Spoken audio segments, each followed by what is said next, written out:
Hello बच्चों, so now we are going to start the difference between acid base indicator and universal indicator. ठीक है बच्चों, so acid base indicator distinguishes between acid and base. Okay, तो acid base indicator के help से बच्चों आप acid और base को पहचान सकते हो बस, लेकिन हाउ स्ट्रॉन्ग एसिड और base is you can not identify. But universal indicator distinguishes the solution having different pH value on the basis of change in colour. लेकिन बच्चों आप यूनिवर्सल इंडिकेटर के हेल्प से ये जान सकते हो what is the strength of acid and base. How? By measuring the pH value. You know that universal indicator is used to measure the pH value. And how pH value is measured? With the help of change in color. Simple. Is it clear बच्चों? तो कौन ज़्यादा अच्छा है, acid base indicator अच्छा है कि universal indicator अच्छा है? एसिड बेस इंडिकेटर बस ये बताती है कि the given sample is acid और बेस। यूनिवर्सल इंडिकेटर ये बताती है कि what is the pH value of the given sample and hence you can detect the strength और weakness of given samples acidity and basicity. Correct. Next बच्चों, self defence by animal through their chemical warfare. When honey bee sting, जब मधुमक्खी बच्चों काटती है, बड़ा मजा आता है ना? नहीं it injects acid into the bitten body. So when honey bee stings, honey bee has a small syringe like structure with the help of which it injects the acid into the bitten body, and due to this one feel burning sensation and irritation. इसकी वजह से बच्चों बहुत जलन और दर्द होता है। Is it clear? Now आप बताइए इस दर्द से कैसे बच सकते हैं? To relieve from this pain, a person is advise to apply mild base. Mild base यानी बेकिंग सोडा है या कैल्शियम कार्बोनेट है, आप उसको वो कटे वाले जगह पे लगा सकते हैं, ऑन द बिटन एरिया, जहाँ पे मधुमक्खी ने काटा है। तो क्या होगा बताइए? आपने जो बेस लगाया है वो बेस मधुमक्खी के काटने की वजह से जो एसिड बॉडी में गया है वो एसिड आपस में रिएक्ट करेंगे, they neutralizes the effect of each other and hence the person gets relieved from pain and irritation. यानी मधुमक्खी ने जब काटा उसने एसिड घुसाया बॉडी में और आपने ऊपर से लगाया बेस, तो ये बेस और एसिड आपस में रिएक्ट होके एक दूसरे को न्यूट्रलाइज कर देंगे और आपका जो पेन है वो कम हो जाएगा। क्लियर बच्चों? नेटल एक प्लांट है बच्चों, it's a herbaceous plant that grow in a wild. Okay, nettle, it leaves have stinging hair. तो बच्चों इस नेटल प्लांट में कांटा होता है। क्या होता है? कांटा, which causes painful sting when touched accidentally. अगर वो कांटा आपको लग जाए तो आपको बहुत दर्द होता है। किसका कांटा? नेटल का कांटा, नेटल। ओके बच्चों, क्यों? Because when this stinging hair touches your skin, it injects methanoic acid. Methanoic acid हमारे बॉडी में चला जाता है बच्चों, और उस मिथेनोइक एसिड की वजह से आपको दर्द होता है। समझे?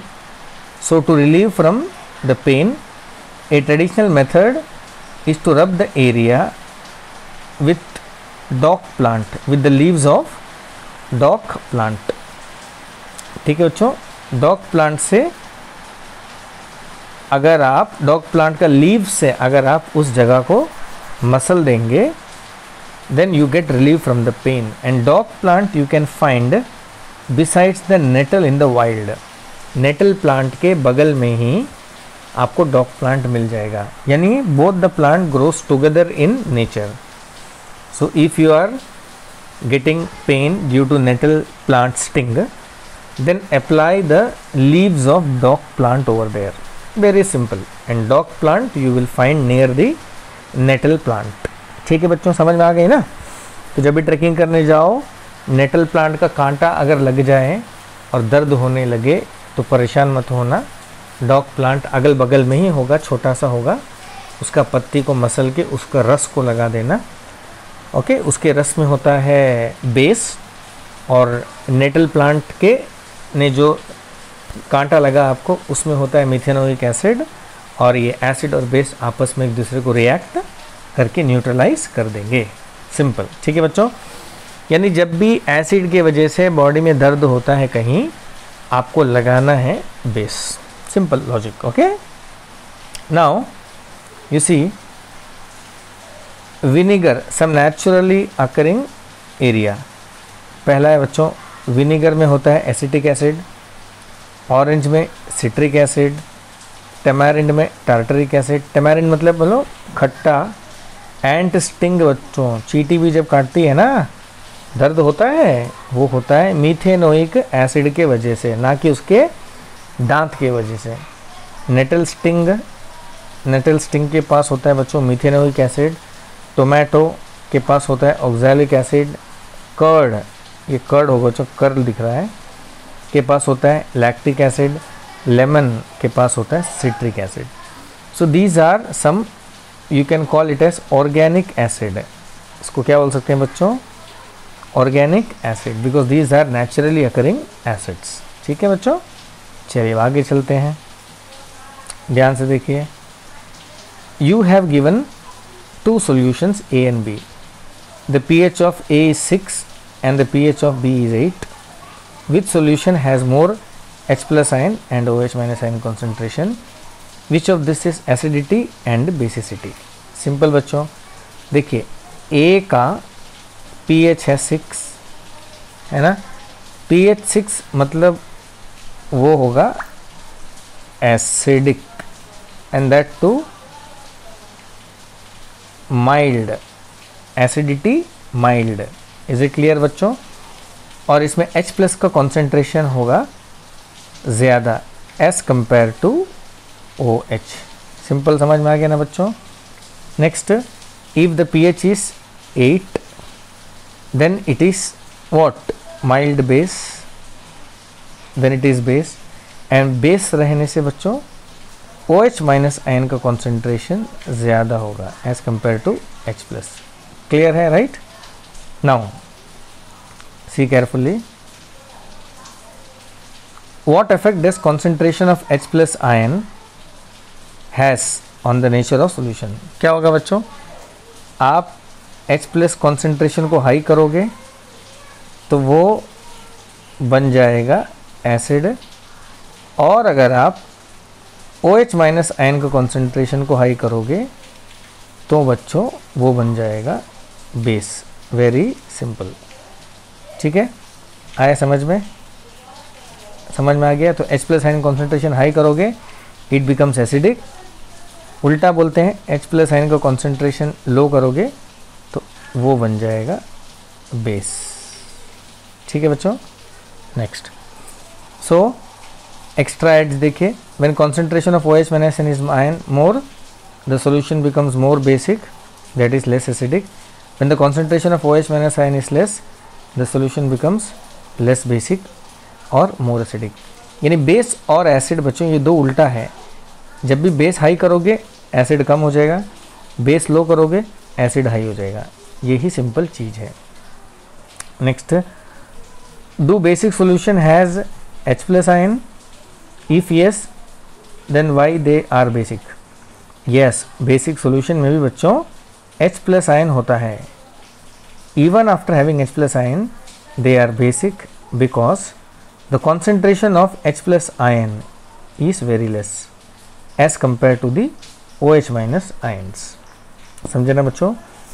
तो बेस में भी H plus ion होती है, but the concentration of H plus ion is very very less as compared to OH minus ion।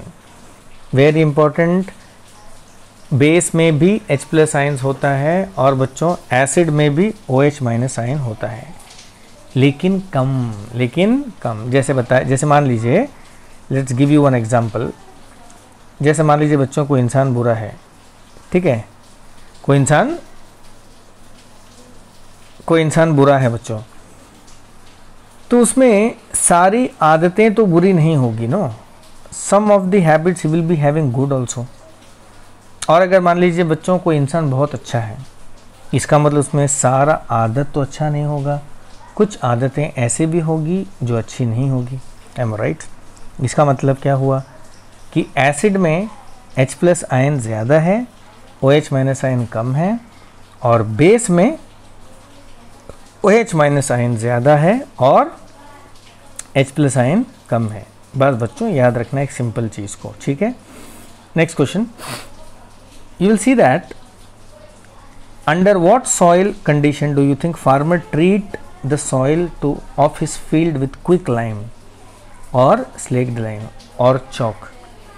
तो बच्चों आप देख रहे हो कि फार्मर अपने फील्ड में या तो क्विक लाइम या तो स्लेक्ड लाइम या तो चौक को स्प्रे करता है, डालता है, छिड़क रहा है। क्यों डाल रहा है वो? देखिए बच्चों, क्विक लाइम मतलब होता है कैल्शियम ऑक्साइड, सिंपल।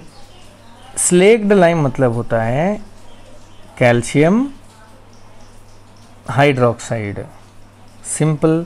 और तीसरा चौक के अंदर होता है कैल्शियम कार्बोनेट, सिंपल। ये तीनों चीज़ क्या है बच्चों? ये तीनों चीज़ के पास है बेसिक प्रॉपर्टी, ओके। तो बच्चों आपका जो फील्ड है, ये देखिए, ये है फील्ड, ये फील्ड में ये है पेड़। तो बच्चों जो डॉट डॉट डॉट मैंने बनाया है, शायद ये सारा एसिड है। क्या है? एसिड। तो आपका जो मिट्टी है वो हो गया है मोर एसिडिक। देखिए बच्चों, तो मिट्टी में क्या हो गया है? एसिडिटी बढ़ गया है। इसके वजह से मैं बाहर से क्या डाल रहा हूँ? बेस, ताकि ये बेस ये एसिड को न्यूट्रलाइज कर दे। क्या कर दे? न्यूट्रलाइज। और इसमें जो एक्स्ट्रा एसिड है, मिट्टी में जो एक्स्ट्रा एसिड है वो ख़त्म हो जाए, and the soil becomes fit for cultivation. This is just like बच्चों, ओवर ईटिंग के वजह से पेट में ज़्यादा एसिड सेक्रीट हो जाता है। फिर वो ज़्यादा एसिड को मारने के लिए हम बाहर से क्या खाते हैं? Antacid. Antacid is a base, so that base neutralises excess acid present in the stomach. Just like the acid we are spraying from outside into the soil, the base we are putting outside into the soil, from outside into the soil, just to neutralize the acid present in the soil and to make it fit for cultivation. आगे ना समझ में?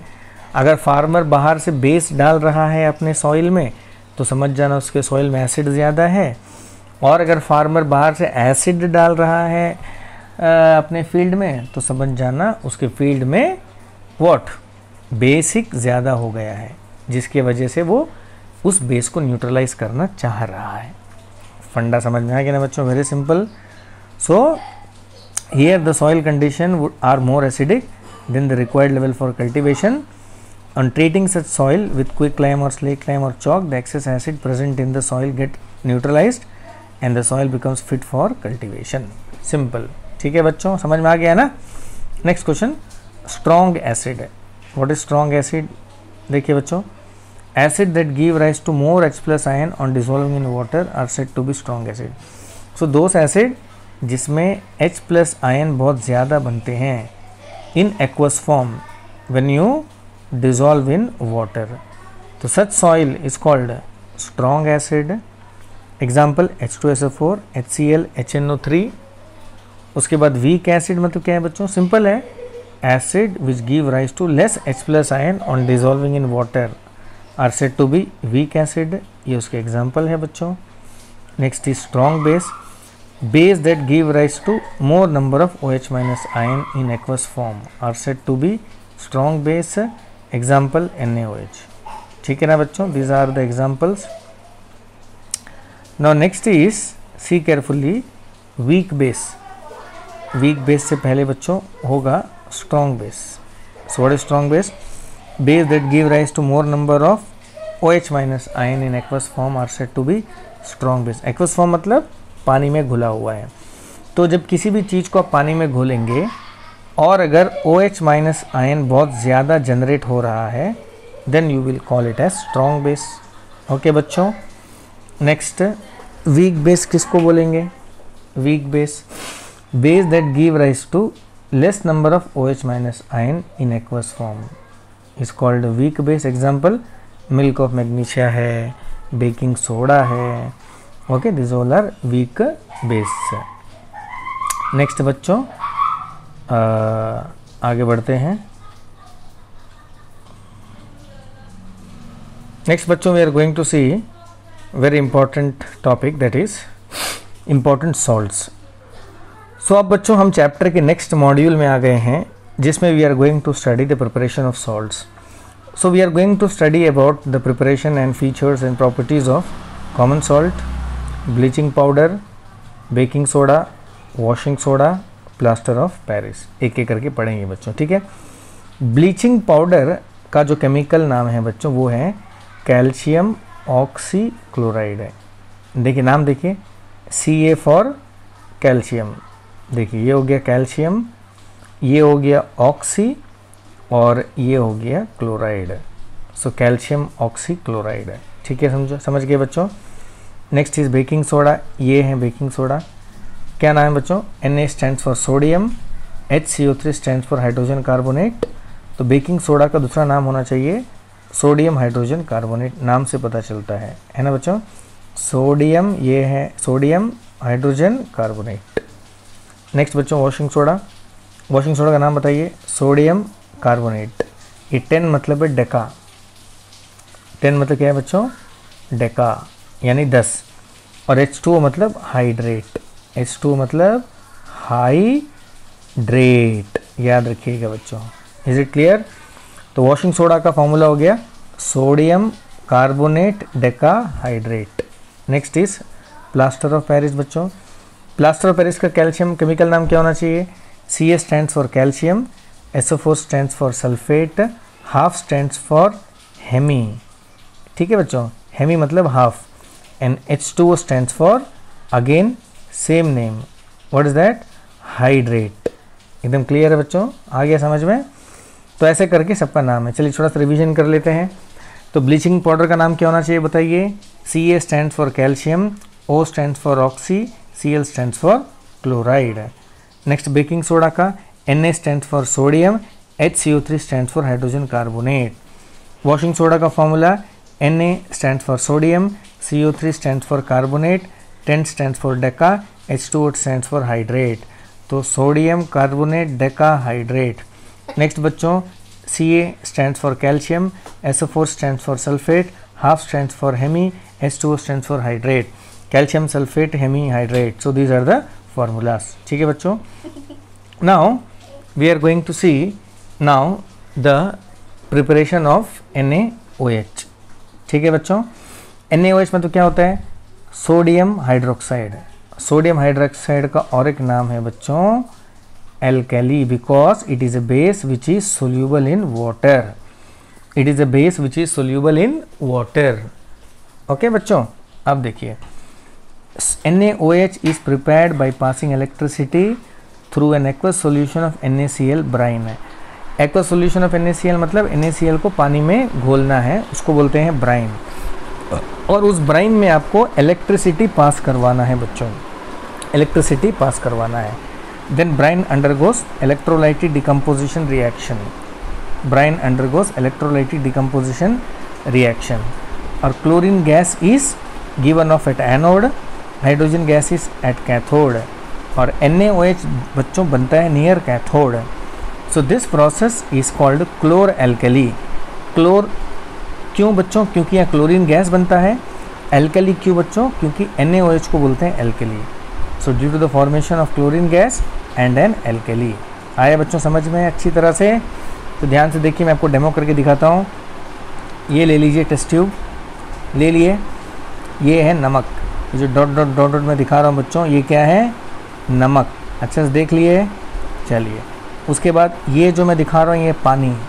तो अब मैंने बना दिया इसको aqueous solution of NaOH which is called brine. इसी मिक्सचर को बोलते हैं ब्राइन। ब्राइन मतलब नमक पानी बच्चों, सिंपल वर्ड में सोच लीजिए, ब्राइन मतलब नमक पानी। अब ये नमक पानी में डालना है एनोड और आपको डालना है कैथोड, ठीक है बच्चों। और आपको बैटरी लगा देना है, ये मैंने बैटरी लगा दिया, इलेक्ट्रिसिटी पास कर देना है, ठीक है बच्चों।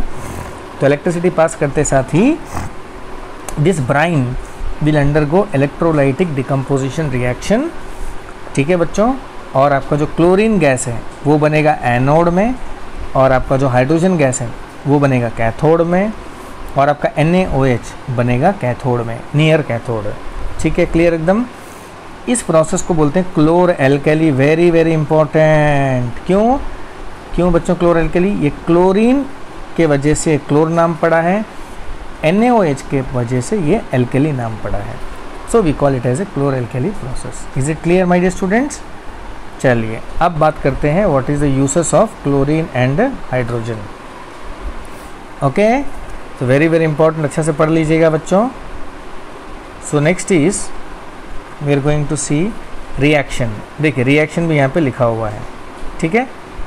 ये देखिए, ये है NaCl नमक, H2O पानी, ये है इलेक्ट्रिसिटी, एरो आएगा बच्चों, यहाँ पे एरो थोड़ा ऊपर नीचे हो गया है। उसके बाद में you will be getting NaOH, ये है एल्कली बच्चों, एल्कली, ये है chlorine gas will formed near anode, hydrogen gas formed at cathode, और ये NaOH को बोलते हैं एल्कली, ठीक है बच्चों। और ये जो नमक पानी है, नमक और पानी मिला के बोलते हैं ब्राइन। ब्राइन क्या बोलते हैं? ब्राइन। अब बच्चों नेक्स्ट देखते हैं यूजेस ऑफ हाइड्रोजन। बहुत सिंपल है, it is use as a fuel in rocket बच्चों। रॉकेट में पेट्रोल डीजल यूज़ नहीं करते हैं हम लोग, हाइड्रोजन गैस यूज़ करते हैं, ठीक है बच्चों। उसके बाद it is use for the manufacturing of vegetable ghee. Vegetable ghee को बनाने के लिए हाइड्रोजन यूज़ करते हैं बच्चों। It is use for the manufacturing of ammonia which is in turn use for manufacturing of fertilisers. तो ये 3 काम है बच्चों किसका? हाइड्रोजन गैस का। नेक्स्ट बात करेंगे बच्चों क्लोरीन, याद रखिए, ठीक है। नाउ क्लोरीन सबसे पहला बच्चों as disinfectant for killing germs in water. So chlorine बच्चों has the property to kill the germs. So killing of germs को कहते हैं इंग्लिश में डिसइंफेक्टेंट। डिसइंफेक्टेंट मतलब जर्म्स को मारना। तो क्लोरीन की हेल्प से बच्चों आप जर्म्स को मार सकते हो, तो बहुत अच्छा चीज़ है, करेक्ट। दूसरा यूज़ है बच्चों as a bleaching agent. Bleaching agent मतलब बच्चों किसी भी चीज़ से कलर निकालना या ऑयल निकालना या ग्रीस निकालना, तो क्लोरीन को यूज़ करके हम किसी भी चीज़ को निकाल सकते हैं। So as a bleaching agent. दूसरा बच्चों for the manufacture of PVCs, CFCs and pesticides. तो बच्चों पेस्टिसाइड बनाने में, CFC यानी क्लोरोफ्लोरोकार्बन बनाने में, PVC यानी पॉलीविनाइल क्लोराइड जिससे हम लोग का पाइप वाइप बनता है ना बच्चों, तो वो सब को बनाने में हम लोग क्लोरीन को यूज़ करते हैं, ठीक है। These are the uses, that's all. Next is uses of sodium hydroxide. ध्यान से देखिए, पहला for the manufacturing of soap and detergents. तो सोप और डिटर्जेंट्स बनाने के लिए सोडियम हाइड्रोक्साइड को यूज़ करते हैं। दूसरा for making paper and artificial फिलीस and for degreasing metals. Metal से ग्रीस को हटाने के लिए भी हम लोग सोडियम हाइड्रोक्साइड को यूज़ करते हैं, यानी सोडियम हाइड्रोक्साइड ज़्यादातर सफाई के काम ही आता है। तो याद रखिएगा बच्चों, these are the uses of sodium hydroxide. Okay, next is a substance which remove color from colored substance and make them colorless is called bleaching agent. A substance which is used to kill germs or bacteria is called a disinfectant. Is called a disinfectant. So disinfectant is a substance used to kill germs and bacteria. ठीक है बच्चों, चलिए अब next very important चीज़ हम बात करेंगे bleaching powder के बारे में। देख लीजिए, बहुत ही इंपॉर्टेंट है। ब्लीचिंग पाउडर क्या है बच्चों? Bleaching powder is called calcium oxychloride. पहला बात तो ये है। The chemical formula of bleaching powder is CaOCl2। दूसरी बात ये है, इसका और एक नाम बोलते हैं क्लोराइड ऑफ लाइम। याद रखिए, आप देखते हैं preparation. Bleaching powder is prepared by the action of chlorine gas on dry slaked lime, यानी ये ड्राई स्लेक्ड लाइम है बच्चों, इसको बोलते हैं कैल्शियम हाइड्रोक्साइड को बोलते हैं ड्राई स्लेक्ड लाइम भी बोल सकते हैं। इसके साथ क्लोरीन रिएक्ट होता है बच्चों और बनता है ब्लीचिंग पाउडर और पानी। एक्चुअली बच्चों ध्यान से देखिए, इसमें क्या होता है ना, जैसे मान लीजिए ये आपका कंटेनर है, इसमें ये जो मैंने डाला ना, ये क्या है बोलिए, ये है कैल्शियम हाइड्रोक्साइड। अब इसके अंदर बच्चों आप क्लोरीन गैस को भर दीजिए, क्लोरीन गैस को डाल दीजिए, तो क्लोरीन गैस क्या होगा बच्चों, कैल्शियम हाइड्रोक्साइड के अंदर जाके ट्रैप हो जाएगा। तो बच्चों याद रखिए, यहाँ पे क्लोरीन और कैल्शियम हाइड्रोक्साइड का रिएक्शन नहीं हो रहा है, यहाँ पे क्लोरीन गैस कैल्शियम हाइड्रोक्साइड के अंदर जाके ट्रैप हो जाता है। ये जो डॉट डॉट में बना रहा हूँ, ये सारा ये सारा क्लोरीन गैस है बच्चों। क्या है? Chlorine gas. तो आया समझ में? तो क्लोरीन गैस जाके कैल्शियम हाइड्रोक्साइड के अंदर ट्रैप हो जाता है और यहाँ पे रिएक्शन नहीं होता है। बार बार मैं बोल रहा हूँ, ध्यान से सुनिए। So here the chlorine gas gets into the intermolecular space of calcium hydroxide. The chlorine gas gets into the intermolecular space present in the calcium hydroxide. तो ये है बच्चों पूरा कहानी।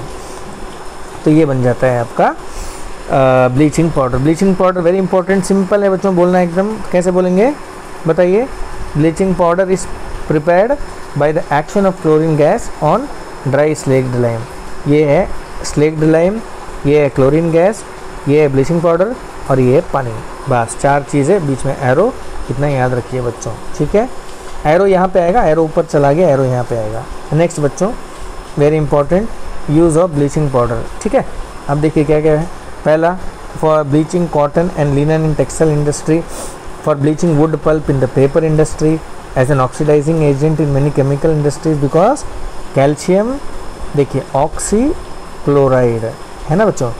तो ये देखिए ये ऑक्सीजन है, इसके वजह से the bleaching powder act as oxidising agent. Is it clear? Next is for disinfecting water to make it free from germs. आपको मालूम है कि chlorine has the property to kill the germs and hence bleaching powder can be use to as a disinfecting drinking water, for disinfecting drinking water, ठीक है बच्चों। Next देखिए very important properties of bleaching powder. पहला properties, bleaching powder is a, तो क्या देखेंगे बच्चों? पहला प्रॉपर्टी क्या है बोलिए? तो पहला प्रॉपर्टी ये है, bleaching powder is a white powder which gives a strong smell of chlorine. So if you smell bleaching powder you will get a smell of chlorine. Okay, bleaching powder is soluble in cold water में घुल जाता है। Small insoluble portion always left behind is the lime present in it. तो bleaching powder को जब घोलेंगे बच्चों तो उसमें थोड़ा सा इनसोल्यूबल पोर्शन रहेगा जिसको बोलते हैं लाइम, सो पूरी तरह से वो घुलता नहीं है। Next is bleaching powder reacts with dilute acid to produce chlorine. तो बच्चों ब्लीचिंग पाउडर एसिड के साथ रिएक्ट करके it becomes chlorine. Is it clear? अब रिएक्शन देख लीजिए, ये है कैल्शियम क्लोराइड, ब्लीचिंग पाउडर, ये है एसिड, तो ये है कैल्शियम सल्फेट, क्लोरीन गैस और वाटर। इज इट क्लियर बच्चों? Next, this liberated chlorine gas is the real bleaching agent. तो ये जो क्लोरीन गैस है ये मेन चीज़ बच्चों आपके लिए। ब्लीचिंग पाउडर के अंदर में chlorine is the main hero. आपका जो स्लेक्ड लाइम है it is just absorbing the chlorine gas, it is just acting as a base which absorb the chlorine gas. तो मेन हीरो है chlorine gas. So the bleaching action of chlorine is due to the oxidizing property, because you know that bleaching powder is a good oxidizing agent बच्चों। next is some colored substances turns colorless when oxidized by chlorine, actually bleaching powder is an arrangement for storing